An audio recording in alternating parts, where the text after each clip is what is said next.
Multiple orgasm എന്ന് പറയുന്നത് ഒരേ ലൈംഗിക ഉത്തേജനത്തിനിടയിൽ ഒന്നിലധികം തവണ ഓർഗാസം അനുഭവപ്പെടുന്നതാണ്. ഇത് സ്ത്രീകൾക്കും പുരുഷന്മാർക്കും സംഭവിക്കാം. എന്നാൽ വ്യക്തികൾക്കിടയിൽ വലിയ വ്യത്യാസങ്ങൾ സംഭവിക്കാറുണ്ട്. സ്ത്രീകളിൽ ഓർഗാസം കഴിഞ്ഞ ഉടൻ തന്നെ വീണ്ടും ഉത്തേജനം തുടരാൻ കഴിയുന്നവർ ഉണ്ട്. ചിലർക്ക് മാത്രം. ചിലർക്ക് കുറച്ച് സെക്കൻഡുകൾക്കുള്ളിൽ തന്നെ വീണ്ടും ഓർഗാസം ഉണ്ടാകാം. ചിലർക്ക് കുറച്ച് മിനിറ്റുകളുടെ ഇടവേള ആവശ്യമായിട്ട് വരാം. ചിലർക്ക് ഒരേ അനുഭവത്തിൽ പലതവണ ഓർഗാസം ഉണ്ടാകാം. സ്ത്രീകളിൽ ഓർഗാസം കഴിഞ്ഞുള്ള റിഫ്രാക്ടറി പീരീഡ് ശരീരത്തിന് വീണ്ടും ഓർഗാസം നേടുന്നതിന് ആവശ്യമായ റിക്കവറി സമയം പുരുഷന്മാരെ അപേക്ഷിച്ച് പലപ്പോഴും കുറവായിരിക്കും. ചിലവരിൽ ഇത് വളരെ ചെറുതായിരിക്കും. പുരുഷന്മാരിൽ സാധാരണയായി ഇജാക്കുലേഷൻ കഴിഞ്ഞ് ഒരു റിഫ്രാക്ടറി പീരീഡ് ഉണ്ടാകും. ഈ സമയത്ത് വീണ്ടും ഇറക്ഷൻ അല്ലെങ്കിൽ ഓർഗാസം നേടുന്നത് ബുദ്ധിമുട്ടായിരിക്കും.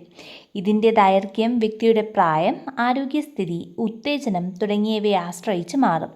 ചില പുരുഷന്മാർക്ക് ഇജാക്കുലേഷൻ ഇല്ലാതെയും ഒന്നിലധികം ഓർഗാസം അനുഭവപ്പെടാം. മൾട്ടിപ്പിൾ ഓർഗാസം സാധാരണമാണോ? അതെ. ഒന്നിലധികം ഓർഗാസം ഉണ്ടാകുന്നതും ഒരിക്കൽ മാത്രം ഓർഗാസം ഉണ്ടാകുന്നതും രണ്ടും സാധാരണ ലൈംഗിക പ്രതികരണങ്ങളാണ്. എല്ലാവർക്കും മൾട്ടിപ്പിൾ ഓർഗാസം ഉണ്ടാവണമെന്നില്ല. ഇതിനെ സ്വാധീനിക്കുന്ന ഘടകങ്ങൾ ലൈംഗിക ഉത്തേജനത്തിൻ്റെ തോത്, മാനസികമായ റിലാക്സേഷൻ, സുരക്ഷിതത്വം, പാർട്ട്ണറുമായുള്ള കംഫർട്ട്, ക്ഷീണം, സ്ട്രെസ്സ്, പ്രായം, ഹോർമോൺ മാറ്റങ്ങൾ, ചില മരുന്നുകൾ, വ്യക്തിയുടെ സ്വാഭാവിക സെക്ഷൽ റെസ്പോൺസ്.